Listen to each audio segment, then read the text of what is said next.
Welcome to a class of CA foundation. Manufacturing account entities कर रहे हैं अपन। आज करना है सम नंबर 2 करना है। यूनिट 2 है चैप्टर 7 का। यूनिट 1 में नॉन मैन्युफैक्चरिंग है। प्रीवियस वीडियो आई बटन में चेक करें, डिस्क्रिप्शन में लिंक है। प्लेलिस्ट फॉर्म में सारे वीडियो सारे चैप्टर है उसमें, तो प्लेलिस्ट को ऑर्डर वाइज चेक करें तो इंशाल्लाह आपको चैप्टर इजीली समझ में आएगा। तो आज करना है अपने को क्वेश्चन नंबर 2। ट्रायल बैलेंस दिया गया है अपने पास, डेबिट है, क्रेडिट है, आपको बनाना है manufacturing, trading, PNL and balance sheet. तो पूरा एक कंप्लीट सम है ये, तो पूरा वीडियो एंड तक देखना तो इजीली समझ में आएगा। स्टेप बाय स्टेप एंट्री होगी, चेक करना उसको ध्यान से। तो बच्चों फाइनल अकाउंट का स्टेप है, पहला स्टेप है लेबलिंग करो, सबको नाम दो कि ओपनिंग स्टॉक है तो रॉ मटेरियल कहाँ जाएगा, manufacturing, WIP manufacturing, finish goods trading account, debtor, asset. तो ये सबको आपको लेबलिंग करना, सबको नाम लिखना है, ठीक है। फिर सेम वे क्रेडिट साइड में creditor liability, bills payable liability, sale of scrap, आपको इंट्रोडक्शन में बताया था मैंने। सेल ऑफ स्क्रैप बोलो या सेल ऑफ बाय प्रोडक्ट बोलो, ये मैन्युफैक्चरिंग से रिलेट करता है। तो ये लेबलिंग को ध्यान से करना, इसको इजीली समझना। फिर आते हैं एडजस्टमेंट में। तो ट्रायल बैलेंस का एक इफेक्ट, एडजस्टमेंट का 2 इफेक्ट।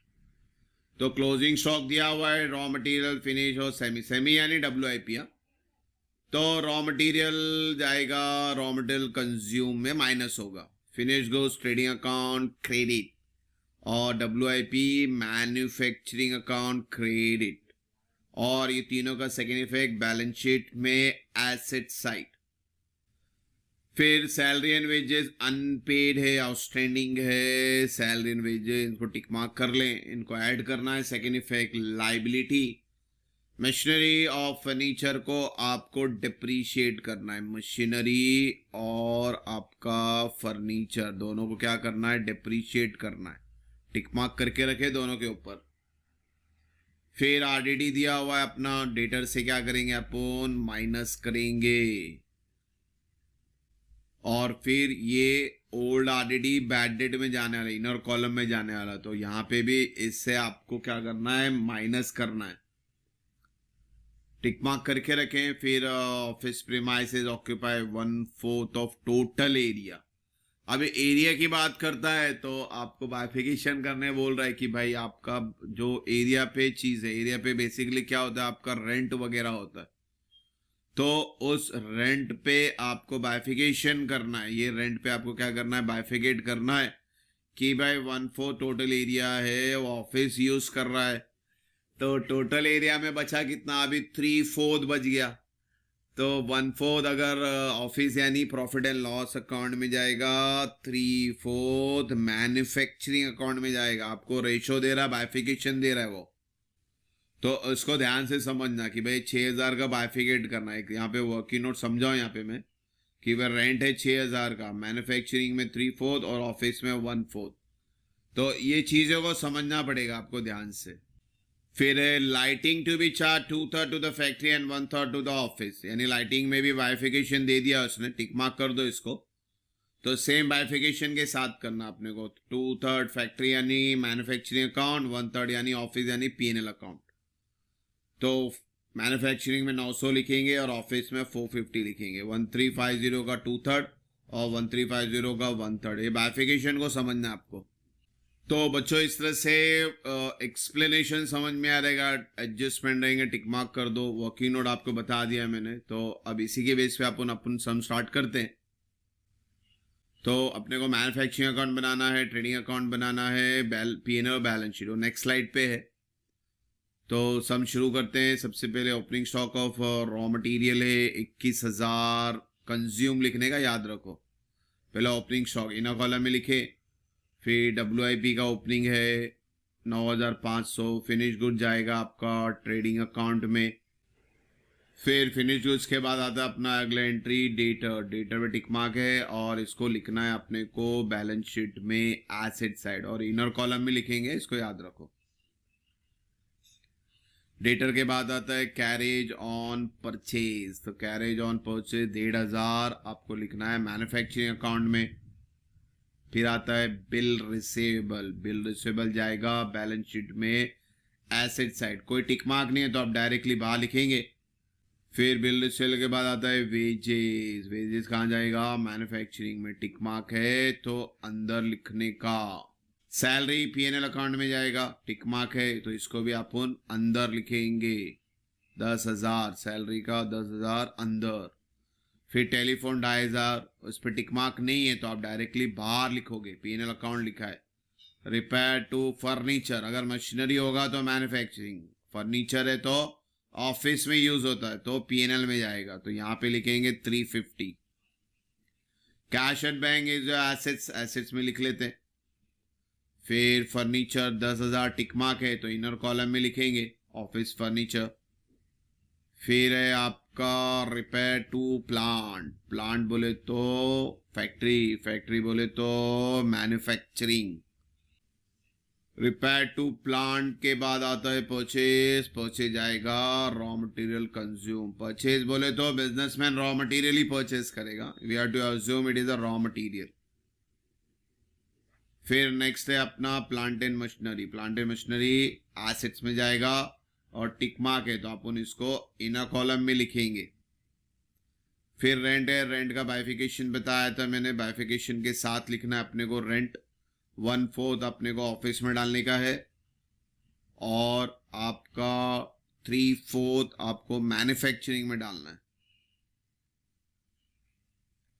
रेंट के बाद लाइटिंग भी सेम था अपने को, तो लाइटिंग आपका 2/3 मैन्युफैक्चरिंग में जाएगा और आपका 1/3 लाइटिंग पीएनएल में जाएगा। Creditor is your liability, bills payable is your liability. Sale of scrap भंगार वगैरह है तो आप उनका लिखेंगे मैन्युफैक्चरिंग अकाउंट में, कितना है 2,500। फिर कमीशन रिसीव्ड पीएनएल एंट्री और क्रेडिट में दिया हुआ है तो आप उन क्रेडिट में ही लिखने का, हेडिंग नहीं लेने का। डेबिट वाला डेबिट में लिखेंगे, क्रेडिट वाला क्रेडिट में लिखेंगे। फिर ये ओल्ड आरडीडी का फॉर्मेट है अपना, तो ओल्ड आरडीडी और न्यू आरडीडी माइनस होती है, कहाँ पे? ये पीएनएल में जाएगा, तो न्यू आरडीडी से ओ आरडीडी क्या करेंगे आप? माइनस करेंगे। तो फिलहाल तो अंदर लिखो, न्यू आरडीडी जब करेंगे तब लिखेंगे। कैपिटल इज योर लाइबिलिटी, हमेशा इनर कॉलम में लिखना। सेल्स, ये ट्रेडिंग अकाउंट एंट्री है, इसको समझे तो जो गुड्स सोल्ड होता है ये हमेशा फिनिश गुड्स होता है, फिनिश गुड्स अपने को हमेशा ट्रेडिंग अकाउंट में लिखना है। Bank overdraft is your liability, तो बैंक ओवरड्राफ्ट भी अपन कहाँ लिखेंगे? लाइबिलिटी में। फिर आप पोस्टिंग खत्म हुई, एडजस्टमेंट जाते हैं, पहले रॉ मटेरियल का क्लोजिंग है, फिनिश का है, सेमी का है। तो रॉ मटेरियल का है 16,200, ये याद रखना प्लस प्लस और माइनस है, हाँ, opening plus purchase minus closing. तो आपका बाहर अमाउंट आ गया 89,800। फिर फिनिश ट्रेडिंग में आएगा और WIP सेमी यानी वर्क इन प्रोग्रेस, तो वर्क इन प्रोग्रेस लिख लेते हैं और फिनिश यहां लिखेंगे अपन 18,100। और ये तीनों का सेकेंड इफेक्ट जाएगा बैलेंस शीट में एसेट साइड, यहां लिखेंगे अपन। क्लोजिंग स्टॉक हेडिंग दे दे, तीनों का नाम लिख दे। नेक्स्ट एडजस्टमेंट है सैलरी एंड वेजेस अनपेड 900 और 2,000। सैलरी का 900 आउटस्टैंडिंग, 10,900 बाहर। वेजेस का 2,000, तो मैन्युफैक्चरिंग में चलते हैं, मैन्युफैक्चरिंग में 2,000 15,000। और इन दोनों का सेकेंड इफेक्ट यानी ये 900 और ये 2,000 का second effect balance sheet liability side. Salary payable या वेजेस पेएबल या आउटस्टैंडिंग भी लिख सकते हैं आप इसको। Then you have to provide depreciation machinery and furniture. Machinery पे 10% 7,000 और बाहर चले गया 63, और फर्नीचर पे 7.5 यानी 7.5%, तो 750 बाहर चले गया 9,250। ये 7,000, ये 750 का सेकेंड इफेक्ट। मशीनरी इस्तेमाल होती है फैक्ट्री में, तो इसका सेकेंड इफेक्ट मैन्युफैक्चरिंग में। फर्नीचर इस्तेमाल होता है ऑफिस में, तो इसका second effect profit and loss में। तो ये 750 तो अपन लिखेंगे पीएनएल अकाउंट में डेबिट साइड, और ये 7000 लिखेंगे मैन्युफैक्चरिंग अकाउंट में डेबिट साइड। इसको समझना पड़ेगा ध्यान से। तो डेप्रिशिएशन लिखते हुए इसको ध्यान देना। मगर एसेट फैक्ट्री में यूज हो रहा तो मैन्युफैक्चरिंग, एसेट ऑफिस में यूज हो रहा तो पीएनएल। फिर है आपका न्यू आरडीडी 1% ऑफ सेल्स। अभी देखो डायरेक्टली तो डेटर पे कैलकुलेट करने को बोलता है, मगर आपको बोला कि भाई 1% ऑफ सेल्स, सेल्स इज 1,67,200, तो इसका 1% यानी 20 कम किए तो 1672। तो आपको डेटर से जो माइनस करना है न्यू आरडीडी के फॉर्म में 1672 माइनस करना है, इसको बाहर छोड़ देते हैं। और ये 1672 आप यहां लिखेंगे एज ए न्यू आरडीडी। आप इसको कैलकुलेट करके बाहर छोड़ दो क्योंकि ये माइनस करना है, तो इट इज 22। देन आपका ऑफिस प्रीमाइसेस का रेंट का बाइफिकेशन है, वो हमने ऑलरेडी कर दिया। लाइटिंग का बाइफिकेशन है, वो भी हमने कर दिया। यानी सारी चीजें मुकम्मल हो गई। अब लास्ट है जे कि आपने को अकाउंट को बंद करना है, तो सबसे पहले क्या बोला था, मैन्युफैक्चरिंग बंद करेंगे। तो इसका हमेशा डेबिट बड़ा होता है, तो आपका डेबिट का टोटल करेंगे और दोनों साइड लिखेंगे इस 1,29,300। इससे ये दो एंट्रियां माइनस करो, 7, 8, 9, 10,200 कुछ आया, तो उससे माइनस करेंगे 1,29,300 से। तो that answer is cost of production या ट्रेडिंग अकाउंट, और इसको लिखते हैं 1,19,000। ये क्रेडिट में आया है तो ट्रेडिंग में डेबिट साइड जाएगा। तो इसका आंसर फिक्स है, यहीं पे आता है। हाँ, यहां पे देखना पड़ेगा डेबिट और क्रेडिट कौन बड़ा है। तो यहां पे भी नॉर्मली क्रेडिट ही बड़ा, तो 167,200 और 18,100 प्लस करो, आपका क्रेडिट का टोटल बड़ा है 1,85,300। इससे ये दोनों को माइनस करो, that is your gross profit carried down. अब ये कैरिड डाउन को 50,800 को अपन लेके जाएंगे प्रॉफिट एंड लॉस में, बैलेंस ब्रॉट डाउन। तो इस तरह से आपका ट्रेडिंग भी बंद हो गया। अब पीएनएल बंद करेंगे, पीएनएल का वापस से क्रेडिट ही बढ़ा है 50,800, 450, तो 51,250 ये आ गया। अब डेबिट के टोटल से इसको माइनस करो, that is your net profit carried down 34,778। Net profit हो नेट लॉस हो ओनर का है, यानी ओनर के पास यानी कैपिटल के पास लेके जाते हैं। पी से प्रॉफिट, पी से प्लस करना, ध्यान से, पी से प्रॉफिट, पी से प्लस करना। नेट लॉस आएगा तो एल से लॉस, एल से लेस करना। इनको प्लस करके बाहर लेके जाते हैं 1,34,778, और लास्ट में लाइबिलिटी का टोटल और एसेट का टोटल दोनों सेम आने का।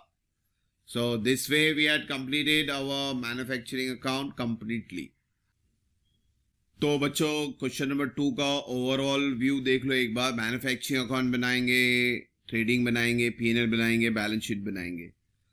आपको इस चीज पे ध्यान देना है रॉ मटेरियल कंज्यूम के ऊपर, और ओपनिंग क्लोजिंग पे भी ध्यान देना। WIP का ओपनिंग यहाँ है, क्लोजिंग है, मगर RM का क्लोजिंग यहाँ आता है। फिर आपको ये चीज जहन में रखनी है कि भाई फैक्ट्री का कुछ भी खर्चा आएगा वो मैन्युफैक्चरिंग में डेबिट साइड जाएगा। क्लोज करेंगे आंसर यहीं पे आएगा क्रेडिट साइड, और ये आंसर आप शिफ्ट करेंगे ट्रेडिंग अकाउंट में डेबिट साइड। फिर आप ट्रेडिंग बंद करेंगे, ग्रॉस प्रॉफिट आया, ग्रॉस प्रॉफिट चले गया पीएनएल अकाउंट में क्रेडिट साइड। फिर नेट प्रॉफिट आएगा, नेट प्रॉफिट जाएगा कैपिटल में। क्लोजिंग स्टॉक को ध्यान देना आपको, क्लोजिंग स्टॉक के दो इफेक्ट हैं, RM में माइनस होगा और WIP का closing opposite side, finish goods का क्लोजिंग अपोजिट साइड, और इनका सेकेंड इफेक्ट यहाँ पे आएगा। कुछ चीजें रेशो में बताई थी मैंने, रेशो में ध्यान देना आपको। 1/3, 2/3 का बाइफिकेशन रहेगा इसके अंदर, उस पर ध्यान देना। डेप्रिसिएशन पे ध्यान देना कि भाई एसेट कहाँ यूज हो रहा है। मशीनरी का एसेट यहाँ यूज हो रहा है फैक्ट्री में, तो आप डेप्रिसिएशन फैक्ट्री में लिखेंगे। ऑफिस फर्नीचर का डिप्रिसिएशन, ऑफिस यानी प्रॉफिट एंड लॉस, तो उसका डिप्रिसिएशन आप प्रॉफिट एंड लॉस में लिखेंगे। तो ये चीज को गहराई से समझे, इसको क्या कौन सी एंट्री कहाँ यूज हो रही है, तो इजीली आपको ये चैप्टर बहुत इजीली समझ में आ जाएगा। होप सो, यहाँ तो कोई डाउट नहीं। इंशाल्लाह नेक्स्ट वीडियो में जल्दी मिलेंगे बच्चों। Thank you for watching the video. God bless you.